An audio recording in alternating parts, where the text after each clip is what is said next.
Hi everyone, welcome back to our channel. आज आपको Thailand के बारे में बताने वाले हैं। तो थाईलैंड जो है एक दक्षिण पूर्वी एशियाई देश है। यह समुद्र तटों, भव्यशाही महलों, प्राचीन खंडरों और बुद्ध से जुड़े मंदिरों के लिए जाना जाता है। थाईलैंड की राजधानी बैंकॉक में अल्ट्रा मॉडर्न सिटी स्केप, शांत नहरें, वाट अरुण, वाट फो और एमराल्ड बुद्धा टेम्पल के प्रसिद्ध मंदिरों के बगल में स्थित है। थाईलैंड दक्षिण पूर्वी एशिया में सबसे लोकप्रिय पर्यटन स्थल है। आप यहाँ क्रिस्टल नीले समुद्र तट, घने जंगल, शानदार भोजन, सस्ते समुद्र तट के सामने बंगले और दुनिया के कुछ बेहतरीन लग्जरी होटल में रहने का आनंद उठा सकते हैं। इसके अलावा थाईलैंड में सैकड़ों वर्ष पुराने खंडहर हैं और लोगों के भारी भीड़ के बावजूद थाईलैंड ने अपनी अनूठी संस्कृति और इतिहास की अपनी विशेष पहचान बनाई रखी है। तो चलिए आपको बताते हैं कि बेस्ट टाइम क्या है विजिट करने के लिए। अगर आप थाईलैंड प्लान कर रहे हैं तो बेस्ट टाइम क्या है। तो वैसे तो थाईलैंड आप साल में कभी भी जा सकते हैं, पर्यटक हम सालों भर आते रहते हैं, लेकिन यहाँ आने का सबसे बेस्ट टाइम जो है वह नवंबर से मई के बीच माना जाता है। अब चलिए आपको बताते हैं कि अगर आप जाना चाहते हो तो कैसे जा सकते हो थाईलैंड।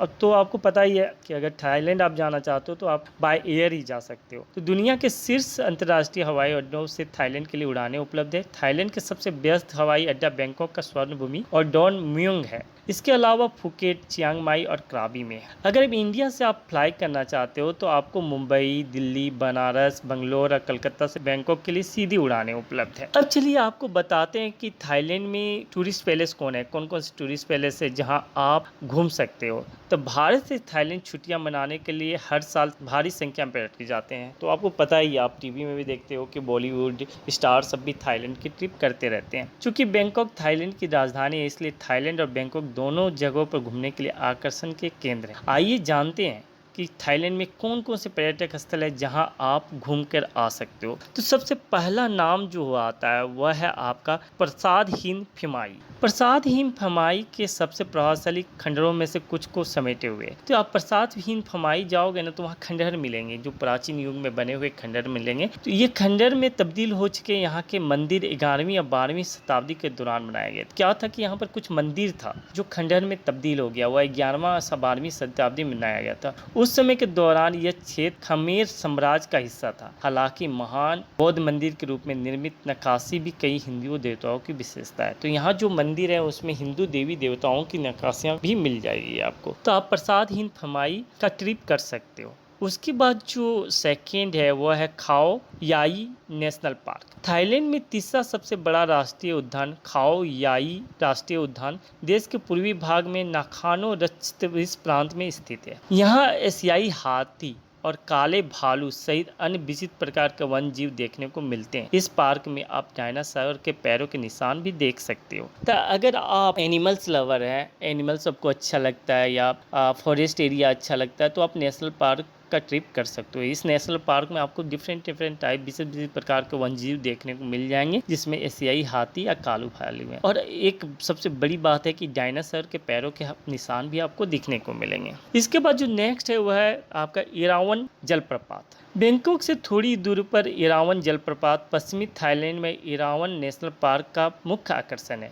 इस झरने का नामकरण हिंदू पौराणिक कथाओं के 3 सिर वाले सफेद हाथी के नाम पर किया गया था। कहा जाता है कि 7 तीरों वाले स्तंभों से इरावन बना है। पार्क पूरे साल आगंतुक के लिए खुला रहता है। तो आप इरावन जलप्रपात भी जा सकते हो। तो जैसा शास्त्रों में लिखा हुआ है, पौराणिक कथाओं में लिखा हुआ है कि ये जो इरावन झरने का नाम रखा गया है वह 3 सिर वाले सफेद हाथी के नाम पर रखा गया है। इसके बाद जो नेक्स्ट आप प्लान बना सकते हो वह बना सकते हो ओनांग का। तो औपचारिक रूप से ओ फ्रा नांग दक्षिणी थाईलैंड के क्राबी प्रांत का सबसे लोकप्रिय बीच है। यह मूल रूप से एक बेक पेपर हॉट स्पॉट है। आप समुद्र तट पर घूमने का आनंद ले सकते हैं और यहाँ का मनमोहक सूर्योदय और सूर्यास्त देख सकते हैं। और इसके अलावा वाटर रिलेटेड एक्टिविटीज़ भी कर सकते हैं। तो जो ओनांग की बीच है, तो बीच पे आप जा सकते हो, आप घूम सकते हो, आप टाइम स्पेंड कर सकते हो, वहाँ वाटर रिलेटेड एक्टिविटीज़ जो है वो भी कर सकते हो। उसके बाद जो नेक्स्ट है वह है आपका मुको आंगथोंग। तो यहाँ आपको बताना चाहूँगा कि आंगथोंग का अर्थ क्या होता है। आंगथोंग का अर्थ होता है सोने का कटोरा, जो थाईलैंड की खाड़ी में एक लोकप्रिय राष्ट्रीय उद्यान है।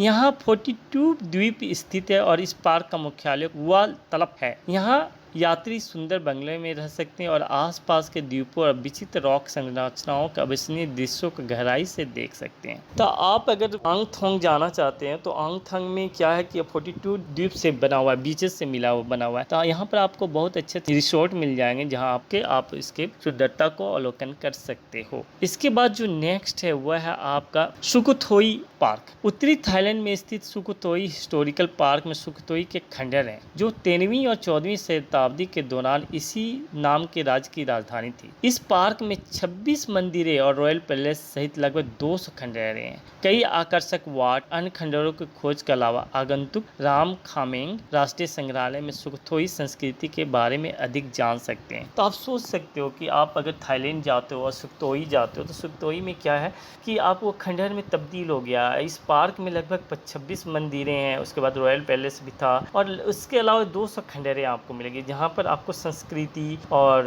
कस्टम को जानने की मौका मिलेगा। तो आप इसमें भी जा सकते हो। इसके बाद जो नेक्स्ट है वो है फनोम रोंग। पूर्वोत्तर थाईलैंड में एक विलुप्त ज्वालामुखी पर स्थित फनोम रोंग एक हिंदू मंदिर है जो अपनी उत्कृष्ट वास्तुकला के लिए जाना जाता है। नांग रोंग गांव के पास स्थित यह मंदिर अभयारण्य 10वीं या 13वीं शताब्दी के बीच खमेर संस्कृति द्वारा बनाया गया था। बलुआ पत्थर और लेटराइट से निर्मित फनोम रोंग को शिव के पवित्र घर कैलाश पर्वत का प्रतिनिधित्व करने के लिए बनाया गया। इसके अलावा आप थाईलैंड में सिलिमन द्वीप, हादरीन की Full Moon Party, Mu Ko Chang National Park, Grand Palace, Phang Nga खाड़ी, चियांग माई, नाइट बाजार, काहताऊ आइसलैंड सहित घूमने के लिए आकर्षक जगह मौजूद हैं। तो आप फनोम रंग भी जा सकते हो। तो आप देख सकते हो कि थाईलैंड जो है डिफरेंट कल्चर और कस्टम को समेटे हुए है। वहाँ आपको बुद्धिस्ट भी मिल जाएंगे, वहाँ पे हिंदू भी मिल जाएंगे। हिंदू मंदिर के बारे में मैं बता चुका हूँ कि 10वीं या 13वीं शताब्दी में खमेर संस्कृति द्वारा बनाया गया था, जो आज भी वहाँ आप देख सकते हो ये सब चीज़। तो अगर आप प्लान कर रहे हो तो थाईलैंड एक बेस्ट ऑप्शन है। और जैसा मैं बता चुका हूँ कि बॉलीवुड हमेशा